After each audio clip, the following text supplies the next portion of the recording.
Speciality case ఆ రోజు ఇవ్వలేకపోయారు. ఈరోజు చంద్రబాబు ప్రభుత్వం కూడా ఈ రోజు అటువంటి సంక్షేమ పథకాల పేరుతో జనాల్ని మోసం చేస్తున్నారు తప్ప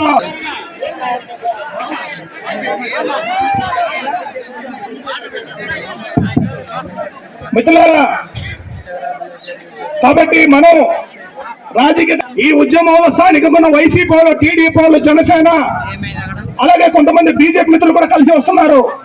ఆ రకంగా రాజకీయ అతీతంగా జరుగుతున్న ఉద్యమం కాబట్టి మనమందరూ కూడా ద్రోహం చేస్తే భవిష్యత్తులో మరింత ప్రమాదం ఉంటుందని చెప్పి హెచ్చరిక చేస్తున్నాం.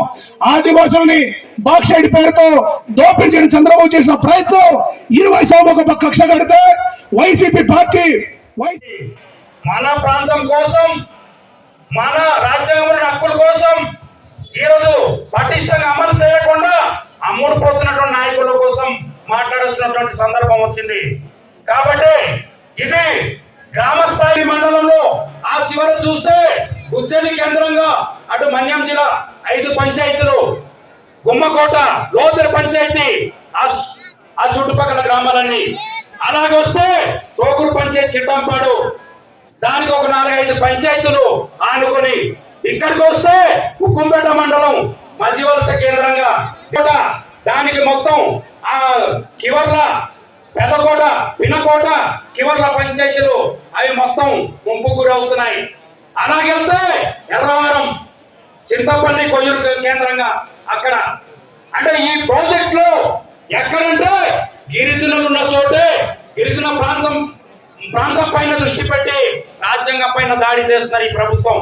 కాబట్టి ఈ ప్రభుత్వం దాడిని మనం తిప్పికొట్టాలి, ఖండించాలి, తిరుగుబాటు చేయాలా.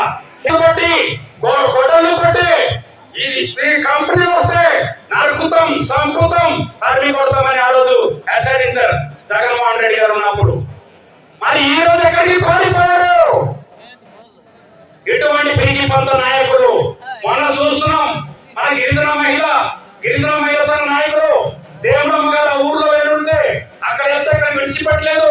వెంటబడి ప్రజానీకం అందరినీ పట్టుకొని అడ్డుకుంటే 3 సంవత్సరాల నుంచి మాట్లాడుకోలేని పరిస్థితి వచ్చింది ఆయనకి. అయితే ఈ ప్రాంతం జోలికి ఎందుకు వచ్చారు? ఇక్కడ మా భూములు ఉన్నాయి, ఇక్కడ మా ఆస్తులు ఉన్నాయి, ఇక్కడ మా భూములు, మా ఆస్తులు ఉన్నాయి, నేను ఇక్కడికి అడుగు పెడితే మేము ఊరుకోని హెచ్చరించి అసలు నిద్రపోలేదంటే నిద్ర లేసారు. కాబట్టి ఈరోజు 1,000 మంది ప్రజానీకం ఇక్కడికి వచ్చి పోరాడుతున్నారు. ఇసుక వేస్తే రాలన్నంత ధనం కాబట్టి ఇక్కడికి వచ్చి పోరాడుతున్నారు. దొంగ గారు మీరు నిద్రపోతున్నారు, నవయుగ కంపెనీకి అమ్ముడు పోయారు, మీరు ఖచ్చితంగా అమ్ముడు పోయారనేది ఈ సందర్భం మేము హెచ్చరిస్తున్నాం. నీకు దమ్ము ధైర్యం ఉంటే రా, ఇక్కడ ప్రజలతో కలిసి పోరాడదాం. అంతేగాని సౌకర్యంగా వెనక్కి వెళ్ళి మీరు అమాయకుల్లాగా నటించి ఈ రకంగా ప్రజల్ని మోసం చేస్తామంటే మేము చూస్తూ ఊరుకోమని ఈ సందర్భంగా హెచ్చరిస్తున్నాం. ఎందుకంటే ఆయన ఆర్టీసీ చైర్మన్, అరకు టీడీపీ ఇన్ఛార్జికి ఇక్కడ ఇన్ఛార్జి, ఆయన చెప్తే లోకేష్ గారు వింటారు, చంద్రబాబు నాయుడు గారు వింటారు, ఈ జియో కేబినెట్ ఎందుకు తీసుకొచ్చారు సార్ ప్రదర్శన అంటే వింటారు. అలాగే ఇంకో నాయకుడు జీసీ చైర్మన్ గారు ఉన్నారు, శ్రావణ్ గారు, ఆయన కూడా ఈ రోజుకి నోరు మెప్పట్లేదు, తప్పించుకొని పారిపోయి తిరుగుతున్నారు.